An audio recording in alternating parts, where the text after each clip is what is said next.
9월 11일이 그때 미국에서 사건 일어나는 날 있잖아요. 빌딩. 그날 우리나라 교회들 강단에서 설교가 어떤 목사님이 모니터를 했는데 전부 그 상동의 빌딩 무너지는, 그리고 연결해서 이슬람 이야기를 했답니다. 그러면서 저한테 전화가 왔어요. 우리 교회도 그분 뭐 다 모니터를 하는 형이니까 하는데 9.11 이야기를 한마디도 안 하더래요. 그리고는 설교 제목이, 그리고 내용이 회개하라, 전 세계를 향한 그 메시지를 외쳐주셔서 감사합니다 그러더라고. 9.11 이야기하면서. 그럼 오늘은 우리나라 전국 강단에서 무슨 설교할 것 같아요? 12월 3일 이야기할 겁니다. 밤 11시 42분. 그러니까 아마 오늘 교회에서 말하기를 좋아하는 사람들은 입이 굉장히 건지러울 거예요. 그죠? 그 시간에 제가 텔레비전 앞에 앉아 있었는데 느닷없이 굉장히 생소한 단어가 막 울려나오더라고요. 그리고 요란하지도 않아요. 근데 국가적인 이런 문제가 있을 때에 신앙인들은 과연 어떻게 처신해야 될까 하는 이제 그런 생각을 한번 해봤습니다. 온디핸드에서는 대통령을 대통령 못하게 하자. 온디아들 핸드에서는 그래서는 안 된다. 이런 식으로 이제 뭐 모든 일에는 찬반이라는 항상 다 있으니까.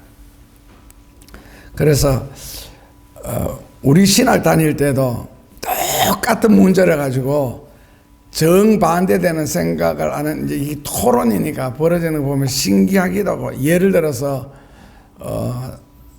음주 흡연 문제, 신학 시간이 수업 시간에 나오는 문제들이거든요. 그러면은 한쪽에서는 이제 구약적 자문을 들고 나와서 보지도 마라, 냄새도 맡지 마라, 이렇게 굉장히 성경적으로 강력하게, 그리고 레위기 쪽으로 가서는 입에도 대지 마라, 그리고 독주는 인간을 반드시 망하게 한다.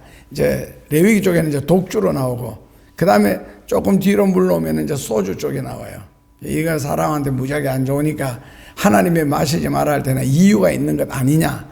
그래서 결국 죽이고 멸망시키는 것이다. 그래서 입도 대다는 안 된다. 심지어는요, 보지도 말지어다. 잠언 23장에서는 만지지도 말지어다. 이제 술에 대해서 이렇게 나오니 그걸 가지고 주장하는 친구들은 보지도 마라, 만지지도 마라, 이렇게 하고, 또 한쪽에서는요, 술, 담배는 나쁜 것이다. 그러니까 믿음 있는 우리라도 빨리 마셔가지고 세상에서 치워줘야 된다. 이래서 또 뭐 마셔도 그냥 적게 마시는 것이 아니고, 그 뭐든지 환경이라는 건 적응이라는 게 있잖아요. 그 마시는데 하루에 한 병 마시는 사람하고 하루에 만약에 뭐 5병 마시는 사람하고, 얼마 전에 TV 이혼 숙려 기간 나오는데 그거는 주부 아줌마인데 한 번 이렇게 손을 딱 대면은 소주를 5병에서 6병을 마셔야 놓는데요. 그렇게 하니까 뭐 적응은 빠르겠죠. 또 그렇게 주장하는 사람도 있어요. 빨리 마셔야 된다. 마셔도 빨리 마셔야 된다. 많이 마셔야 된다. 그래서 내가 마심으로 술을 세상에서 지워야 된다. 한쪽에서는 여러분들 생각은요. 그리고 시험 치는 시간에 그 치팅하는 거 있잖아요. 카닝거 하는 거, 우리말로 하는데 절대로 카닝거를 하면 안 된다라고 주장하는 친구들이, 그 부분은 또 강력하죠.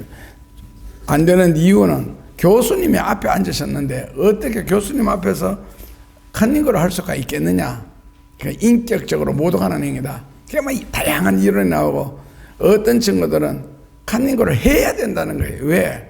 어떻게 이름만 써내고 시험지를 낼 수가 있느냐. 이건 교수에 대한 모독이다. 그래서 카닝거라도 해서 글자 좀 써놓고 그 다음에 내야 된다.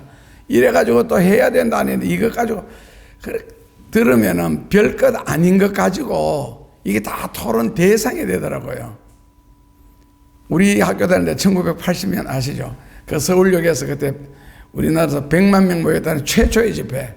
그때 저도 거기 갔었거든요. 학교 분위기상 딸려갔는데 하여튼 100만 명이 이 정도 많구나 싶은 생각이 들 정도로 많았는데 그 데모 문제, 저는 그게 처음이었고 마지막이었고요.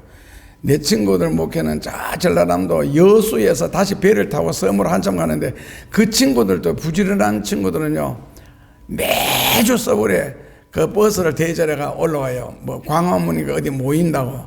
근데 저는 바로 여기 살면서도 한 번도 안 갔으면 하여튼 1980년 한 번 가고는 다시는 하는데 이제 이런 걸 바라보면서도 성경을 보는 입장이 보수주의, 전통주의로 보느냐, 자유주의, 물질주의로 보느냐에 따라서 인간 위주로 보느냐에 따라서 행동은 완전히 반대로 나타납니다. 그러니까 성경을 하나님의 말씀이다 라고 보는 입장과 성경은 이제 인간 위주, 그러니까 문학 위주 그런 식으로 보느냐에 따라서요 성경이 하나의 소설이 되는 수도 있고, 특히 요한계시록 같은 경우에는 요한계시록에 관한 책은 굉장히 많습니다. 근데 거기에서는 계시록을 온전하게 설교할 수 있는 사람이고 쓸 수 있는 책이 없는데, 대체로 요한계시록은 정신이 이상한 사람이 뭔가를 잘못 보고 쓰는 책이다. 그래서 완전히 정신 이상자가 쓰는 책으로 돌려가지고 희한하게 만들어내는, 해석해 놓은 그런 해석 책도 있는데 그 책을 잘 대해야 됩니다. 사람이 세상에 살면서 사람을 잘 만나야 하듯이 사람 잘못 만나면은 골탕 먹습니다. 그래서 책도 잘못 손에 잡으면은 희한한 사상을 갖게 되니까요. 근데 한 어린아이가 이 세상에 태어나서 자라는 과정 속에서 겪어야 할 거 참 많잖아요. 첫째, 걸음마 배울 때는 무조건 많이 엎어집니다. 계속 엎어지고요. 스스로 걸을 때까지. 그렇다면 대한민국이라는 한 어린이가 뭐 세계 역사 볼 때는 그 지구 역사는 한 40억 년 되는데 우리나라 역사를 6,000년으로 잡을 때 이거는 아주 100일도 안 되는 아이잖아요. 그게 대한민국이라는 어린이가 자라서 안정이 되는 그 과정, 그 어린이로 말하면 엎어지는 것부터 배우고, 그 다음에 뭐 좀 있으면은 상처도 날 거고, 그 다음에는 홍역이라든지 결핵, 뭐 백일해, 폐렴, 여러 가지 질병을 겪으면서 예방주사를 맞잖아요. 그러니까 이거는 한 나라도 마찬가지일 것 같아요. 하나 세워져 가는데, 조선시대 때 그 팝을 싸움할 때 보면은 그 조선시대 때 인구가 몇 명 된다고 거기서 그 관료들, 학자들 죽이는 보면 한번 뭐 심지어는 뭐 100몇십 명씩도 막 죽여나가거든요. 야, 저런 귀한 일꾼들 다 죽여버리면은 그럼 한국이 어떻게 조선이 나라가 움직여 나갈까? 외국에 쳐들어오는 것도 있는데 했는데 그렇게 많이 죽이고 난리를 해도 한국은 지금 여기 있다고. 그게 하나의 과정이라는 거 있잖아요. 아이들한테 폐렴 예방주사, 뭐 천연두 예방주사 이런 거 주사 맞추고 그러면서 엎어지는 것처럼, 그래 한번 엎어졌다고 생각하면은 또 일어나잖아. 아이가 한번 엎어졌다고 절대로 안 일어나는 것 아니니까. 그래서 이러면서도 역사는 흘러가는구나. 그리고 세워져 가고 만들어져 가는구나. 그러니까 성경에서도 나쁜 사람들 참 많이 나타나잖아요. 그 중에 특히 가룟유다 같은 경우, 이 가룟유다 예찬론도 있고 가룟유다 비난론도 있는데, 가룟유다 같은 경우에는 참 똑똑한 사람인데 어떤 면에서는 참 불행했잖아요. 예수님을 팔아야 되는, 그리고 역사의 저주를 받는, 그리고 지옥에도 지옥 1층, 2층, 3층 있는데 그 지옥 3층천에 들어가는, 지옥 3층천은 굉장히 무서운 곳이거든요. 가룟유다라든지 헤롯 왕이라든지 이런 사람이 들어가는 곳이고, 그리고 지옥 2층천 같은 경우에는 주로 성경을 연구하는 학자들이 많이 들어가고, 안 그러면 교회를 오래 다닌, 그리고 교회에서 직책이 높은 사람들이 들어가는 곳이 지옥 2층천에 많이 들어가고, 그리고 이제 일반적인 불신자들이라든지 뭐 그냥 교회 다니는 정도, 그 예수 믿는 수준이 아니고 이런 사람들은 지옥 1층천에 가거든요. 그렇다면은 결국 가룟유다에 예수님이 부인하는 역사가 있어야 예수님이 인간을 구원하는 그런 자리도 이제 마련해 된 거거든요. 가룟 유다 입장에서는 굉장히 억울한데, 그러나 누군가는 가룟 유다 역할을 해야 하나님의 구원의 역사가 온전히 이루어져 가는 거거든요. 그러니까 한 나라로 볼 때, 한 개인으로 볼 때, 그리고 뭐 한 교회도 마찬가지고 어떤 한 사업도 그렇고, 거기는 반드시 찬반이 있게 되어 있고, 만약에 세상에 살면서 칭찬만 받으려고 한다면은 그래서 방 안에 자기 안방 문을 열면 안 될 것 같아요. 뭐 안방에서도 뭐 칭찬 다 받는지 모르겠지만은, 그 세상에는 칭찬만 없고 사상 공부를 할지라도 그 해결의 법칙 같은 경우에는 반드시 어떤 이론이 있으면 거기에 대해서 반대를 하고, 반대를 해서 어떤 이론이 만들어졌으면 거기에 대해서 또 반대를 하고, 그러니까 악화는 양화를 구축한다, 이런 식으로 오히려 그러니까 악이 있어야 된다는 거거든요. 성경적으로 볼 때는 악은 필요악이라는 말이 있습니다. 필요악이라는 게 없죠. 필요성은 있어야 되지만 어쨌든 간에 이 세상은 온전하지 않다는 것. 그러면서도 아이들은 그렇게 자라고 역사라는 것은 그렇게 또 이어져 오고 그렇습니다. 그래서 어차피 결론은 훈련이고 과정이라면은, 나는 여기에서 과연 어떤 한 나라로 볼 때 세포가 되어야 될 것일까? 그러니까 T 세포가 되어야 되느냐, Y 세포가 되어야 되느냐. T는 어디 가든지 이 부정적이고 파괴적이고 극단적이고, 그리고 T라는 여러 생겨갖고 뭐처럼 생겼어요? 이거 꽃갱이처럼 생겼죠. T라는 영어 글자가. 그러니까 자루를 잡고 이게 톡톡톡 치는 거, 어디가든지 부딪히고 싸우고 부정적인 행위를 하고 파괴적이고, 요건 T세포고, 그리고 Y는요, 두 팔을 벌린 거. 그 어떤 병균이든지 우리 몸속에 들어오면은 그걸 다 받아들이는 거예요. 마치 그 벌레를 잡아먹는 꽃처럼 해서 잎을 가리워서 속에서 녹여서 잡아먹음으로 자기 몸속에 영양분을 삼는.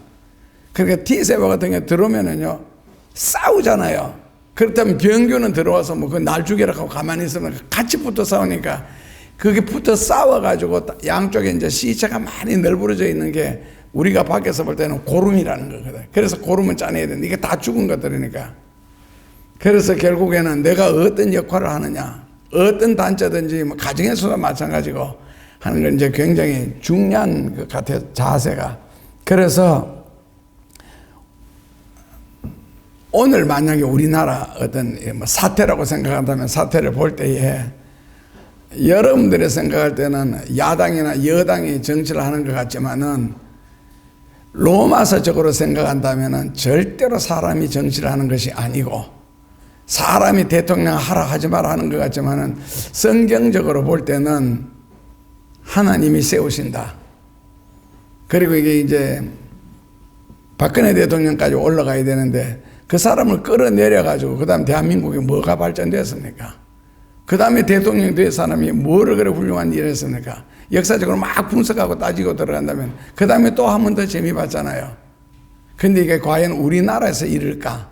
우리나라 백성이 우리나라 대통령한테 그렇게 해코지를 할까? 따지고 들어간다면. 그래서 저 같은 경우에는 만약에 이런 사태를 바라보면서 그냥 한 서너 가지를 생각해 봤습니다. 첫째로는, 나 같으면은 횃불이든 촛불이든 들고 절대로 안 나가겠습니다. 하나님을 끝까지 믿겠습니다. 만약에 성경에 기록된 살아계신 하나님, 전지전능하신 하나님, 이런 하나님이 계신다면은, 그리고 성경적으로 그분이 어떤 권력자를 세우신다면은 저는 하나님을 믿겠습니다. 성경에는요, 큰 어려움들이 수도 없이 지나가고 다가갑니다. 해결되고요. 근데 하나님은 그 모든 문제들을 다 해결해 나가시는데, 그 사건이 일어나는 장소에는 하나님이 안 계시는 것 같습니다. 어젯밤에도 에레미야 32장 쪽으로 읽어 내려가다 보니까 그 이스라엘이 남쪽 유다와 북쪽 이스라엘로 갈라지고, 북쪽 이스라엘의 땅 넓이가 80%, 남쪽 유다가 땅 넓이가 20% 차지했거든요. 근데 그 남쪽 유다의 왕이 히스기야예요. 히스기야가 6월절이 다가오니 북쪽 백성들도 예루살렘 성전에 예배 드리러 오느라고 편지를 띄워요. 그 띄우는데 거절해버리죠. 그러니까 결국에는 아수리아에 의해서 이제 멸방해 나가는데, 나중에 남쪽 유다도 그 히스기야 왕이 참 믿음으로 사는 왕인데 그 믿음의 변질이 와서 어쩌다가 하여튼 거기도 위에는 722년에 망하고 밑에는 586년에 같이 망하면서 에레미야가 예언을 해요. 너희가 하나님을 제대로 섬기지 않았기에 너희들은 그 성경적으로 역사적으로 말하면 바벨론인데 이에서 포로로 잡혀가가지고 고생한다. 그게 이제 70년 동안 포로 생활을 했죠. 우리는 뭐 일본에 그런 식으로요. 70년 그 미리 예언이 되어 있는데 그 나중에 결국에는 공격을 당해가지고 비참하게 끌려가서 70년 동안 포로 생활을 하면서 마지막에 그 스룹바벨을 중심으로 해서 이제 몇 명을 5만 명인데 가서 너가 예루살렘 성전을 지어라 해서 그게 이제 제2 예루살렘 성전이 되는 거고, 이제 계시록적으로 본다면은 솔로몬이 제1 성전을 짓고, 성전을 지은 이유는 다윗이 성전 지을 수 있는 모든 근거와 재료를 다 준비해 줬고, 하나님이 모리아산에 꼭 지어야 할 이유는 아브라함이 이삭을 바친 자리가 바로 모리아산이고, 나는 산이라 그래서 산인 줄 알았거든요. 근데 막상 이스라엘에 가보면은 산 높이가 뭐 우리나라 요 경주란도 여기 어디야? 광명에 있는 요 보건소 높이 정도. 그러니까 큰 길에 나가서 우리 교회에 올라왔는데 요보다 약간 더 올라가는 그 평지예요. 일종의. 그 나라에서는 그게 이제 언덕이라고 하죠. 산 높이라고 하고. 거기에다 보면 이제 성전이 크게 하나 세워져 있는데, 지금은 오마르 사원이라 그래서 이제 이슬람이 차지하고 있고, 그거는 유대교, 기독교, 이슬람의 3대 종교가 그 하나의 성전 바라보고 이제 싸우는 역사고, 이것을 하나님 앞에 온전히 돌려드리자 해서 일으킨 게 이제 십자군, 정식으로는 7차 전쟁 일으키면서까지 그 성전을 찾기 위해서 노력을 했는데, 그러면서도 그 십자군 전쟁을 통해 유럽 젊은이들이 굉장히 많이 죽거든요. 결국 찾지도 못하고. 그런데도 역사는 흘러오더라고, 지금까지. 그래서 이제 성경을 연구하는 유대인 학자들이 그 예루살렘 성전이 단순한 성전이 아니고 이 성전은 예수 그리스도의 재림과 관계된, 그래서 결국 지금은 뭐 제5 예루살렘 성전을 건축하자 해서 그 정도로 예수님의 재림을 당기자라고 인간들이 노력을 하고 있는데, 그래서 성경적으로 보면 수많은 나라들이 일어서가지고 뭐 이스라엘 백성들 같은 경우에는 처음에 시작할 때는 아브라함 한 사람으로 시작을 해가지고 그 다음에는 그 민족으로 발전된 것이 애굽의 포로 생활로 잡혀갔을 때 그 요셉이 잡혀가고, 그 다음에는 그 요셉의 가족이 한 70명 정도 내려가고, 그 다음에 올라올 때는 300만 명 이상 민족이 되고 올라왔는데, 그 300만 명을 예수님은, 하나님은 또 광야에서 다 죽였잖아. 여호수아 갈렙을 제외하고는 싹 없어. 그런 민족 자체가 없어지는데, 그런데도 이스라엘 민족이 지금 전 세계적으로 다 퍼져가지고 귀한 거 좋은 거 다 누리고 큰 소리 치고 살고 있거든요. 하나님의 섭리라는 것은 우리는 모릅니다. 그런데 여기에 너무 끼어들어가 가지고 내가 T세포 역할을 한다고 막 이 사람하고 부딪히고 저 사람하고 부딪히고 싸우는 것은 성경적인 방법, 내 성격적으로 내가 본 성경적으로는 아니다. 그래서 하나님을 진심으로 믿고 하나님의 능력을 믿고 하나님의 섭리를 믿는다면 하나님께 바치자. 그 대신에 내가 하나님의 자녀로서 해야 할 일이 무엇인가? 근데 하나님이 어떤 일 처리를 하잖아요. 좋은 것은 후유증이 없습니다. 깨끗합니다. 하나님은 어디에서 누구를 사용하실지 모르기 때문에, 그래서 하나님을 믿는 게 가장 완벽한 처리가 되고, 막 붙어 싸울 때 보면 누가 옳은지 그런지 교회 안에서도 분쟁들이 많이 일어나잖아요. 일어나는데 교회에서 분쟁이 일어날 때는 전부 다 중심이 성경이거든요. 성경적으로 한쪽에서는 반대하고 성경적으로 한쪽에서 찬성하는데, 그러면 성경을 어느 쪽에서 누가 얼마나 알고 하나님의 섭리를 따르느냐가 아니고 감정적으로 앞세워가지고 성경을 보니까 성경이 눈에 안 보이죠. 일단 뭐 빨간색 색깔을 안경을 꼈는데 성경이 눈에 들어오겠어요? 다 빨간색으로 보이지. 검은색으로 끼면 아예 보이지도 않고, 맑은 성경을 껴야 되는데 그 맑은 안경을 끼기 위해서는 영혼을 먼저 맑게 만들어야 되는데, 영혼을 맑게 만들기 위해서는 그 십자가의 보혈의 은혜라는 그 정도, 이제 조금 신약적으로 바꾸면 이제 성령에 좀 충만한, 저는 이때까지 살면서 성령 충만한 사람을 한 사람도 본 적 없습니다. 교회 다니는 수많은 사람들 중에.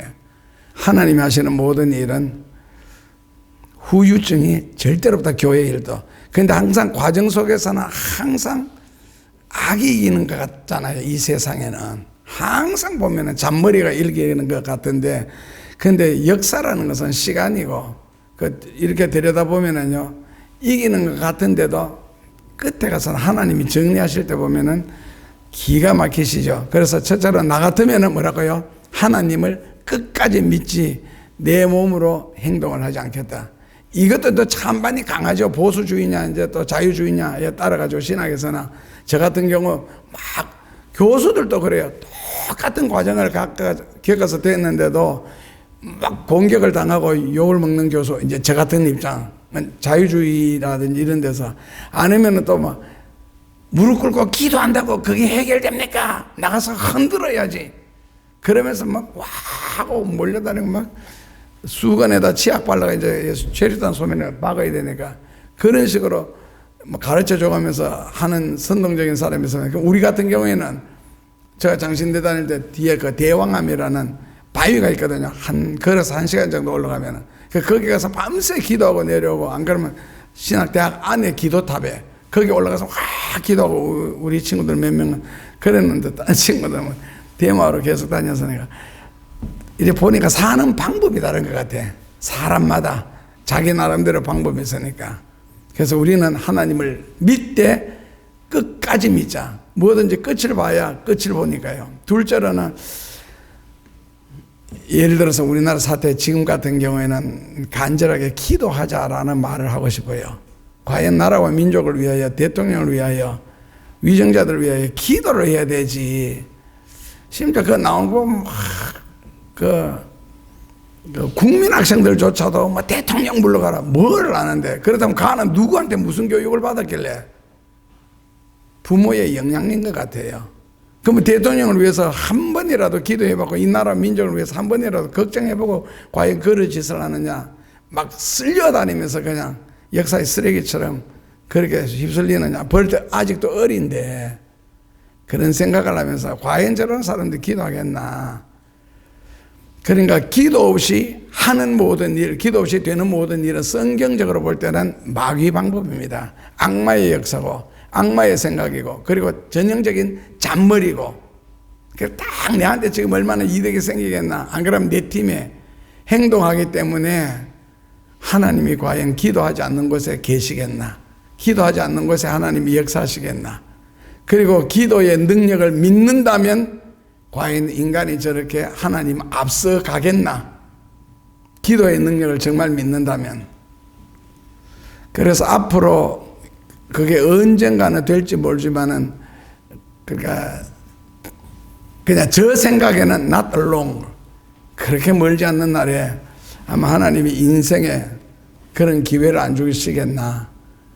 그래서 성경에서 이제 삼손을 끄집어내죠. 삼손의 마지막 소원을 들어주셔서 삼손이 평생 살아 생전한 일보다가 마지막 죽어가는 순간에 한 일이 훨씬 더 큰 일을 했는데, 삼손의 마지막 기도를 이루어주신 하나님, 앞으로 누군가가 제가 기도하는 기도보다 더 많이 기도했고 이보다 더 구체적으로 했으면 그를 통하여 역사하시되, 아니면은 주님 제가 지금 여기에 있습니다 해서 하는 기도 아시죠? 이거는 뭐 인간적으로 되는 뭐 요즘 입소문이 빠르니까 그런데 휴대폰 다 가지고 있으니까 찍으니까, 그래서 어떤 불가능한 일들, 그것을 사람들 보는 앞에서 성경적으로 예수 그리스도의 이름으로 딱 명령을 해서 성경대로, 성경에는요 병 고치기 위해서 기도하는 내용은 나오지 않습니다. 모르셔서 그러는데, 성경에 누가 기도해가 병 나서요?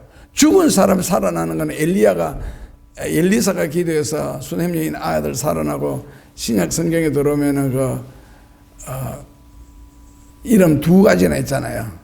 사도행전에 옷 수선해가지고 가는 사람들 많이 도하던 다비다.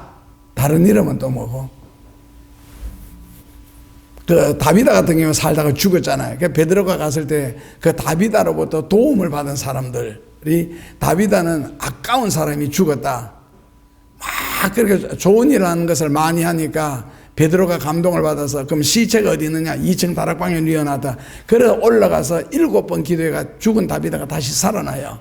그러니까 죽은 사람이 기도해서 살아나지 산 사람, 그냥 우리가 말하는 아픈 사람은 기도해가지고 성경에는 병난 경우가 없습니다. 그럼 어떻게 전부 다 나왔어요? 마태복음 8장 16절 예수님 같은 경우에는 다 성경적으로 말씀을 통해서 병을 완벽하게 고치지 기도해서 병 났잖아요. 한계가 있어요.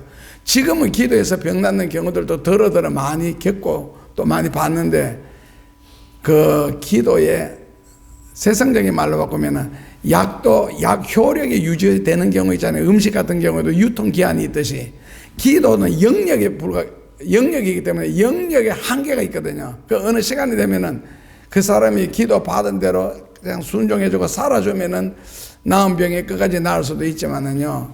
아니면 다시 도진다 그러는 말 하죠, 우리가. 다시.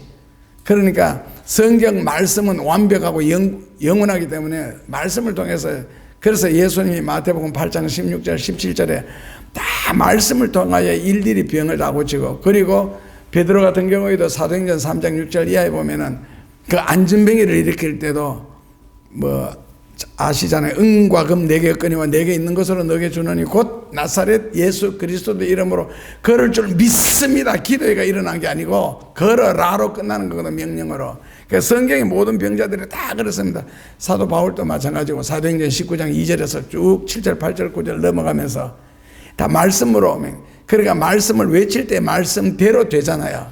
구약 성경에서 하나님이 천지를 창조하실 때도 그냥 갔어야 돼. 하나님이 말씀하시기를 뭐 빛이 있으라, be light. 그런 빛이 있었고 뭐 땅에 뛰는 동물로 가득하라, 바다에는 헤엄치는 생물들로 가득하라, 하늘에는 공중에 나는 새들로 가득하라.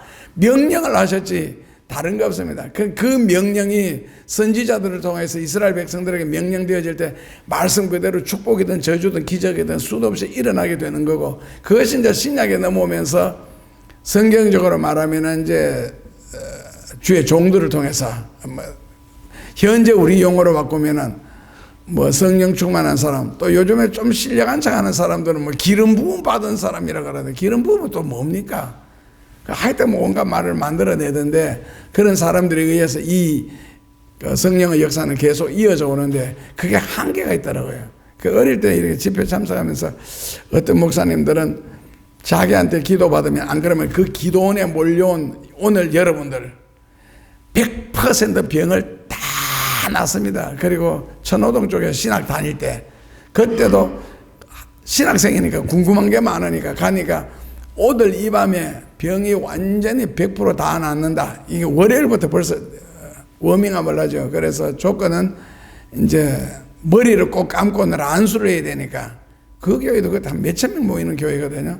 그래 머리 감고 다 주면 우리는 신학생들인데 공부하고 가니까 늦어가 못 들어가서 이미 꽉 차서 그래서 이제 목회를 하니까 교회 옆에 보면 꼭 문이 있거든요. 시골에도 그러고 목회자 들어가는 문이 있어요. 강단 옆에 그쪽으로 보니까 강단이 비었더라고. 그 내 친구가 둘이서 걸로 올라갔어요. 강단에 구석에 앉아가지고 찬송하는데 100% 병이 다 나았습니다.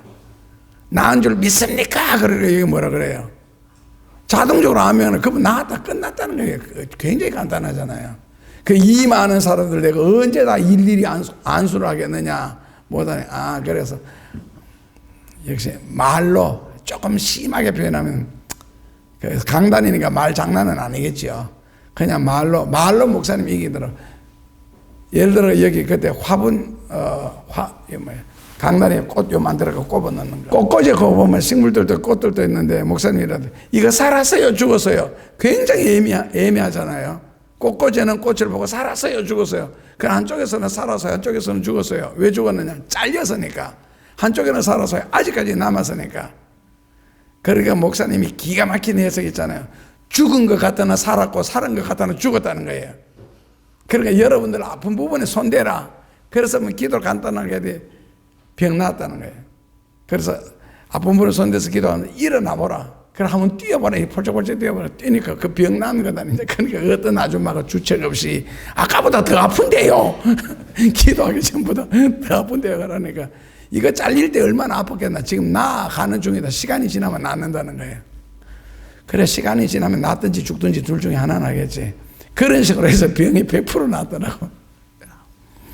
나았다고 하더라고. 그런데 그런 우리가 지금 어떤 시대인데 말장난하는 시대는 아니고, 그래서 앞으로는 한국 같으면은 제가 무슨 생각까지 했느냐면은 어떤 방송국에 아침마당 있잖아요. 그 프로그램 거의 다 보니까 거기 나가서 실제로 완전 장애인들, 일반적으로 병원에서 뭐 두피에서 들어온 사람은 말고 그것도 믿을 수 없으니까, 그러니까 완전히 눈으로 볼 때 저 사람은 아니다. 그런 사람을 앞에 놓고 성경적으로 성경 구절 말씀 가지고 이렇게 함으로써 온전케 되는 모습을 보면은, 이거 뭐 우리나라에서 나오는 건 전 세계로 다 되니까, 그래서 앞으로 저는 이 기도를 오랫동안 해왔거든요. 오늘 새벽까지도 아침까지도 했고 그 기도실에서. 그래서 이 때가 그렇게 과연 멀리 남았겠나 싶은 생각. 그래서 하나님만 믿고 기도만 해도 어떤 역사는 얼마든지 일어날 수가 있다 하는 그것을 저는 보고 싶고, 제일 큰 소원은 하나님의 영광을 위하여, 내가 하나님 앞에 영광 돌릴 것이 무엇이 있으면 하나님 내가 할 수 있는 일이 뭡니까? 라고 이렇게 기도를 하면은,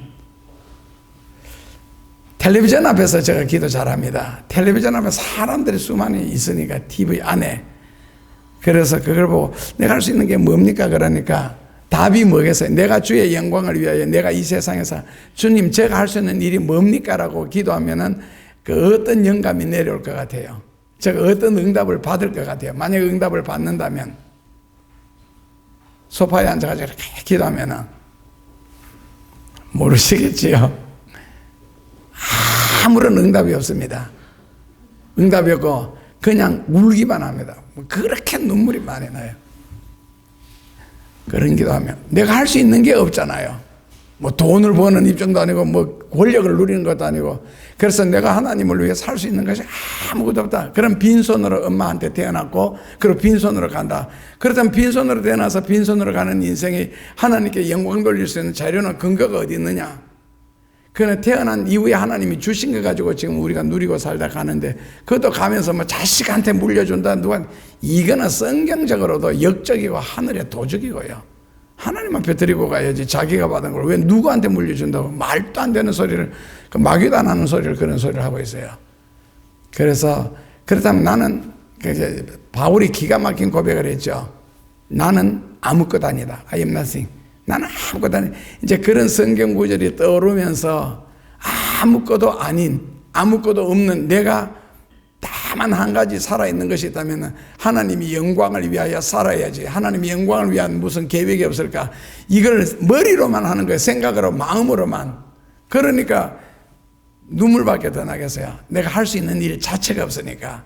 그러나 하나님은 하나님의 영광을 만약에 받으시겠다고 하신다면은 하나님이 하게 하실 것이다. 그리고 성경적으로 없으면 하나님이 주셔서 하게 하실 것이고, 모자라면 채워서 하게 하실 것이다. 결론은 하나님이 하신다. 그래서 영광은 아까 기도했는 것처럼 하나님께만이 온전히 돌리는 게, 이게 인생의 목적이 아닌가. 이제 거기까지 생각하면서 기도하고, 앞으로 하나님 멀지 않는 날에, 살아있는 날에, 내가 노인이라고 하면 되게 많이 멀어게 합니다. 노인이라고 한다고. 근데 내가 노인이 맞더라고요.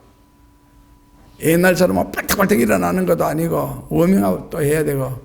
내가 벌써 참 인생이라는 게, 지금도 3살, 4살 때, 6살, 7살 때 하던 행동 지금 또렷하게 생각하거든요. 그때 많이 울 때 모습부터 시작해서 그때 온몸에 많이 아프던 것. 그런데 벌써 내가 죽는다는 생각을 하니까, 세월이 벌써 이만큼 흘렀나. 그런 생각밖에 안 들고, TV 뉴스 나올 때 되게 억울한 거 있잖아요. 60대 노인이, 나는 70대예요. 지금 80 다 돼가는만 하면서 뭐 죽었다, 이거 잘 죽었다는 뜻으로 이야기하고, 이제 젊은 사람이 죽으면 안타까운 죽음이 또 꼭 말을 요래 얄밉게 한다. 그런데 70대에서 죽거나 10대 때 죽거나 30대 죽거나 90대 죽거나 100살 넘은 노인이 죽거나요, 그 사람이 죽을 때는 꼭 현재밖에 없는 거 있잖아요. 지금 과거에 내가 살아오면서 일사후 때부터 시작해서 보릿고개 시절 6.25 다 겪었는데 그 생각 한 개도 안 나요. 6.25 겪었는 그런 이야기, 보릿고개는 하나도 생각 안 나고, 다만 지금 배고프면 배고프고 지금 배부르면 배부를 뿐이지, 과거에는 내가 배불렀는데, 과거에는 배고팠는데, 그러니까 당신이 60년이 살았는데 80년이나 살았는데 생각 한 개도 안 납니다. 지금만 생각날 뿐이지. 그러니까 죽는 것은 그냥 그 순간에 죽었기 때문에 다 억울한 것이지, 오래 살았기 때문에 여한이 있겠나. 오래 살았기 때문에 여한이 더 많습니다. 오래 살은 경험 때문에. 그러나 다만 내가 지금 죽는다는 것이 너무 억울하다. 왜? 하나님 앞에 남겨놓은 것이 없어서. 그 어떤 사람들은 그대로 학교하고 교회를 122개나 지었는데 그 저가 지었습니까? 여러분들이 지었지. 그 저는 한 일이 아무것도 없고 그냥 중간에서 심부름밖에 안 했는데, 그래서 하나님 앞에 일생을 살면서 기도하면서 하나님을 믿으면서 살아야 되나. 그리고 욕심 부린다면은 참 사람들 부지런도 하죠. 비 오는 날 우산 쓰고 그거 뭐 불 들고 서가지고 바람 부는 날, 이 추운 날도 거기 춥지도 않은가. 그리고 속으로는 희한한 생각에 할 일이 저렇게 없는가. 할 일이 저렇게 없는가. 물론 그것도 하나의 뭐 사랑하는 방법은 되겠지만은, 저 같으면은 맡은 일에 충성하자. 그 우리나라에 이희돈 장로님이라고 모르시죠? 나도 잘 모르는 분인데, 그분이 미국에 갔는데 돈이 한 개도 없어서, 그래서 무슨 일을 했느냐면 양발을 몇 켤레 떼다가 자판기에 놓고 양발을 팔았는데, 양말이 이게 햇빛을 계속 보면 색깔이 변하잖아요. 5분 간격으로 양말을 계속 이렇게 뒤집어줘야 되는 거예요. 색깔 변하기 전에. 그러면 같은 양말을 파는 사람들이 그걸 보고 비웃는데요. 왜냐하면 이 사람은 양말 뒤집으면서 밑에 경제학 책을 놓고 공부를 계속 해서 책을 읽었거든. 그러니까 양말 뒤집는 주제에 무슨 책을 읽습니까? 그러니까 이희돈 장로님은, 하나님은 언제 어디에서 사람을 어떻게 사용할지 모른다. 그러나 다만 내가 준비해 놓으면 내가 준비한 만큼 하나님이 안 쓰시겠나. 그분이 세계 국제무역기구의 부회장을 지냈습니다.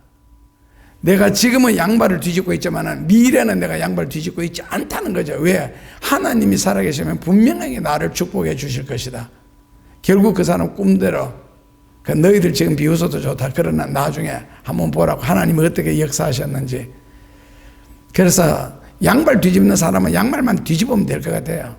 그러니까 코는 코로서 역할을 하고 입은 입으로서 손은 손발이 하는 역할이 다 다르서 이게 이제 올가리즘이라고 하는데, 그러면 국가적으로도 아니면 가정적으로도 아빠가 할 일이고 뭐 딸아이가 할 일이고 다 그게 자기 할 일만 열심히 한다면은 하나님이 그것을 가지고 사용하시지, 내가 아무리 열심히 일한다고 뭐 연구한다고 해서 학문이 입의 역할을 할 수는 없잖아요. 학문은 학문이에요, 그냥. 그러니까 옛날 노인들이 그럼 학문에서 냄새 난다고 해서 도리어 내가지고 버릴 수는 없지 않느냐. 냄새 난다고 해서. 냄새 나는 그대로 그 역할이 있거든요. 입은 입 그대로. 입에서는 냄새 나면 진짜 싫잖아요. 그러니까 끊임없이 수리해줘야 되고 청소해줘야 되고, 입은 입의 역할.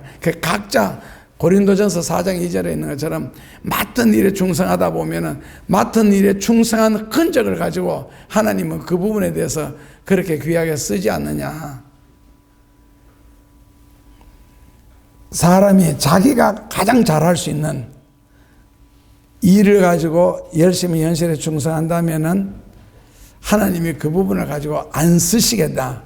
그러니까 자기 맡은 일에만 충성하는가. 그래서 성경에는 그 남의 일에 충성하는 걸 되게 싫어하거든요. 그런데 목회를 하다 보니까 남의 일에 충성하는 사람들이 되게 많아요. 쓸데없는 간섭하는 거 있잖아요. 남들한테 간섭하는 행위.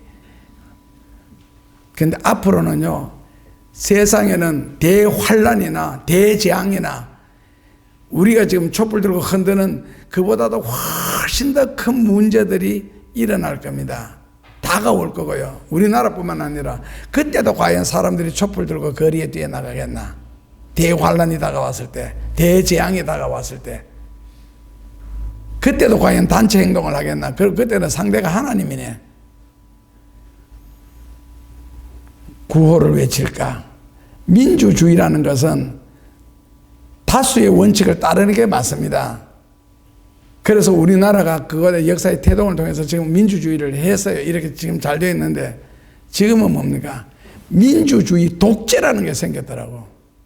다수당을 만들어가 그 다수당에서 다시 한 놈을 내세워가지고 그 사람을 통해서 독재하고 장난치고 뭐 민주주의 독재, 이게 이제 폐악이라는 거지. 그래서 성경에는 민주주의가 없습니다. 그러니까 민주주의라는 것은 사람을 옆줄로 세우는 거다. 일렬 횡대로 세운다 그러는데 성경에는요 종대입니다.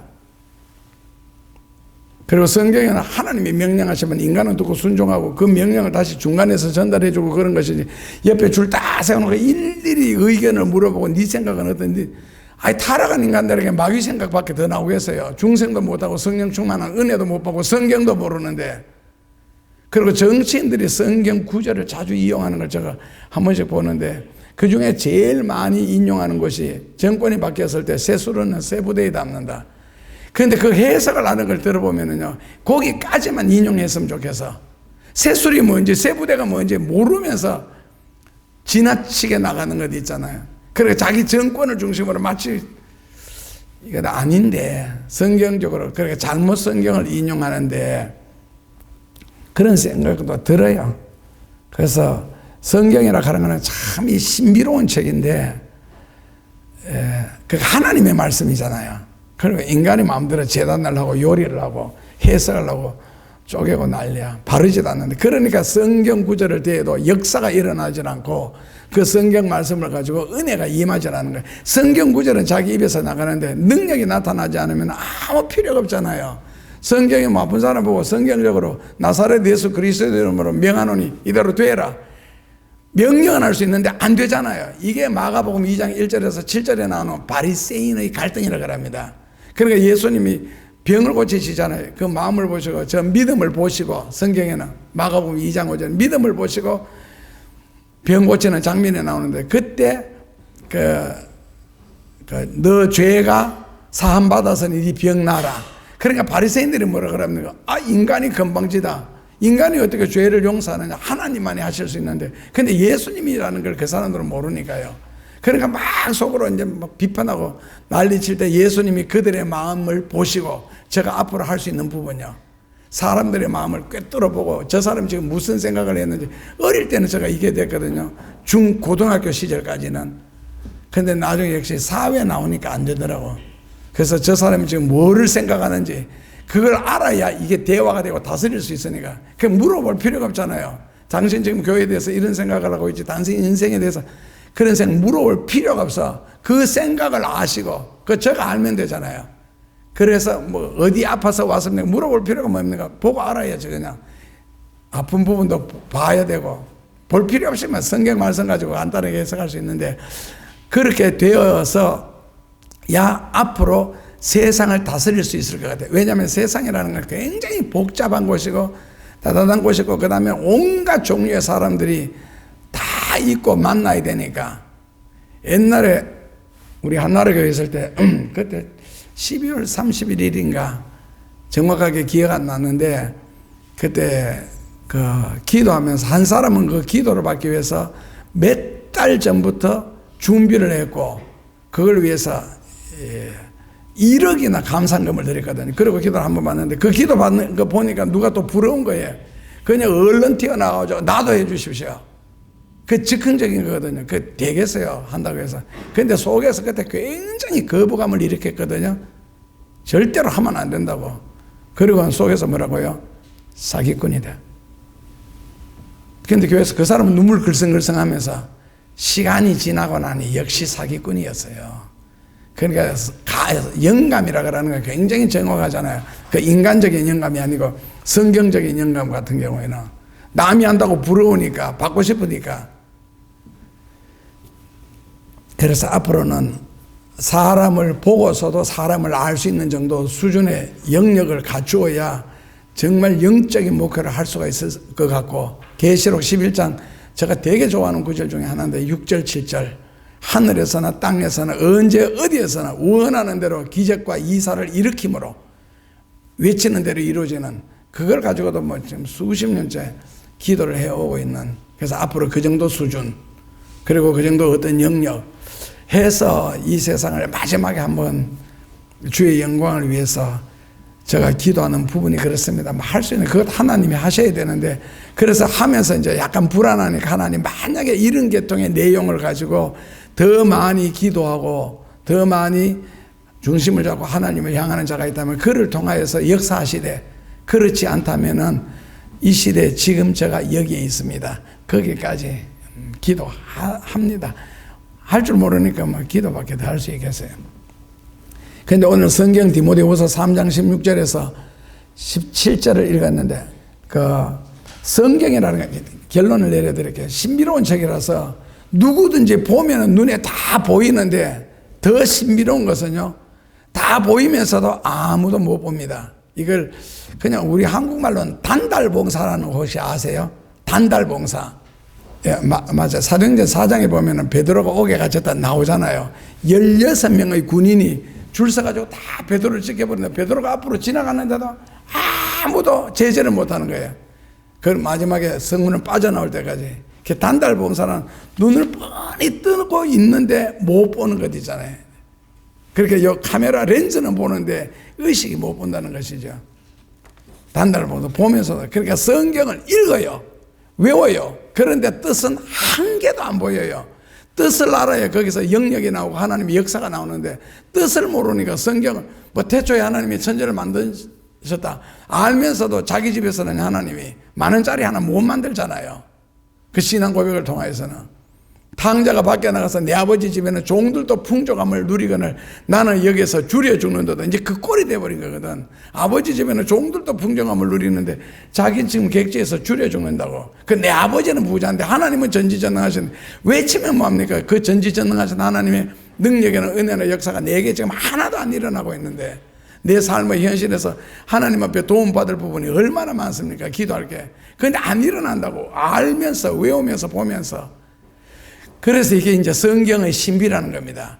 중도, 불황무시자도, 뭐 성격이 이상한 자도 누구든지 성경은 다 읽을 수가 있는데 성경이 눈에 안 보인다는 거예요. 그런데 성경을 읽는데, 성경을 한 번도 안 읽은 사람이 성경 읽는 것하고 성경을 100번 이상 읽은 사람이 성경 읽는 것하고 또 다르고, 그 다음에 일반 독서량이 뭐 100권 책 읽은 사람이 성경 보는 것하고 10,000권 읽은 사람이 성경을 보는 것하고 또 다르고, 기도를 안 하거나 기도에 하루에 1시간도 안 하는 사람이 성경 보는 것하고 기도에 하루에 10시간씩 하는 사람이 성경을 읽는 것하고 또 완전히 다르죠. 10대가 성경 읽는 것하고 80대가 60대가 성경 읽는 것하고는 또 다르게 보입니다. 그러니까 이 성경이라는 게 신비의 책이거든요. 그러다 보니까 나름대로 읽고 나름대로 해석을 하는데, 성경을 해석할 때 주의할 점 세 가지. 첫째로 베드로후서 1장 20절에서 21절, 함부로 해석하지 마라. 네 멋대로 해석하지 마라. 네 생각대로 성경해석하지 마라. 왜? 망한다. 베드로후서 1장 20절에서 21절인데, 오늘 디모데후서 3장 16절에도 성경은 하나님의 감동, 영감으로 되었다는 거거든요. 그러니까 영감이 없으면 성경 해석이 안 됩니다. 그러니까 첫째로는 함부로 절대로 풀어나가지 마라. 성령의 감동 없이 성경을 연구하는 것은 위험한 일이라는 것이죠. 특히 사회주의나 공산주의 사상을 가진 자는 전제가 하나님이 없는 걸 전제로 합니다. 그래서 시편 14편 1절에 보면 저희들의 사상 속에는 하나님이 없도다. 왜? 결론을 1절에 보면 어리석은 자는 그 마음속에 생각하기를 하나님이 없다. 하나님이 없다라고 생각하는 사람이 성경 하나님의 말씀을 본다는 이것 자체가 웃기는 거잖아요. 그러니까 이용을 하기 위해서 보는 것이고 자기 유리하기 위해서 보는 것이지, 성경의 진짜 뜻을 깨닫고 어떤 기적이나 능력이나 역사를 위해서 하는 것은 아니다. 엉터리고 가짜다.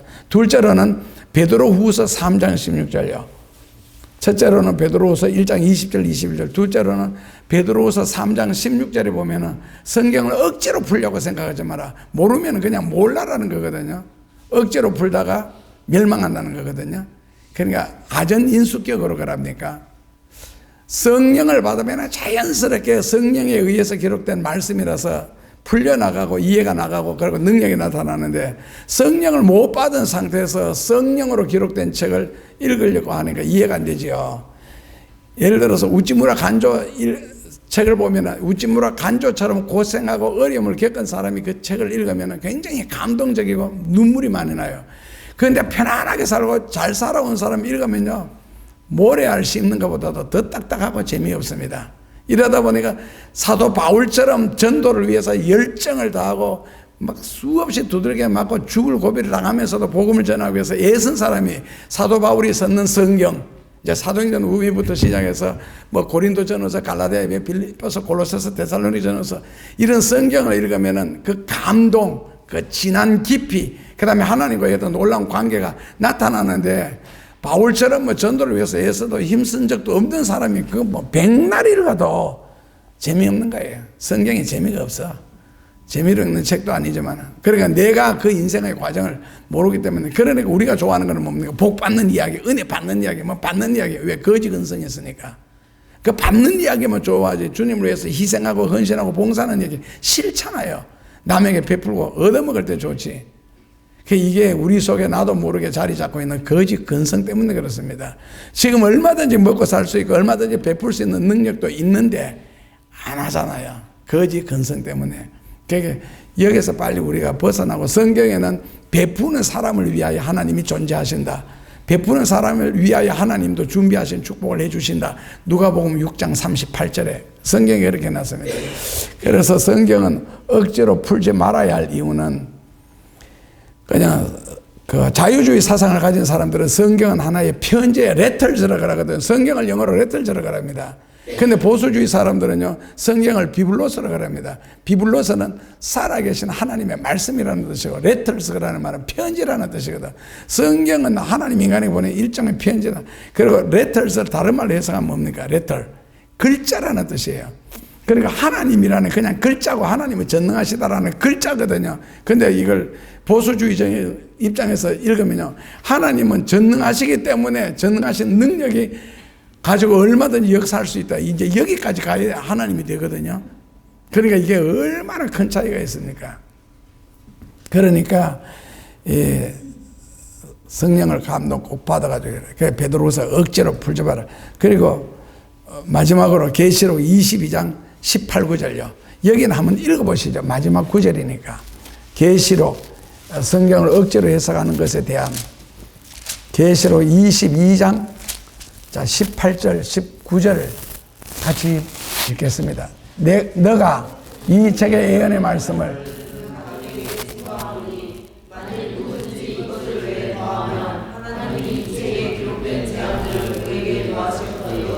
만일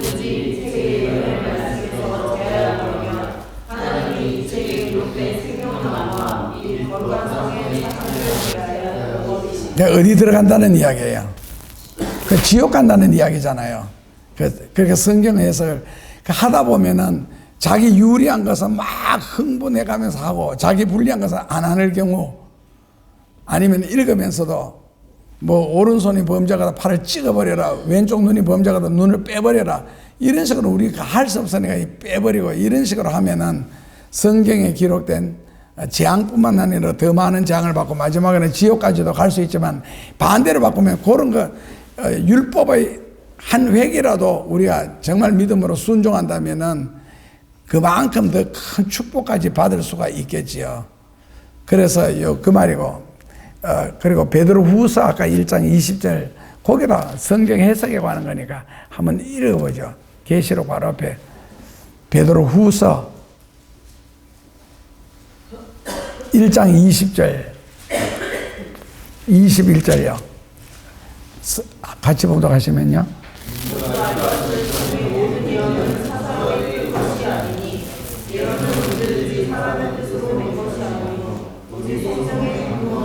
성경 말씀이라는 것은 사람의 뜻대로 기록된 것이 아니고 그렇기 때문에 사사로이 즉 개인적으로 함부로 해석을 하지 마라. 마지막으로는 베드로후서 3장 16절입니다. 거기는 뭐라고 해놨는지요. 같이 보시면은요.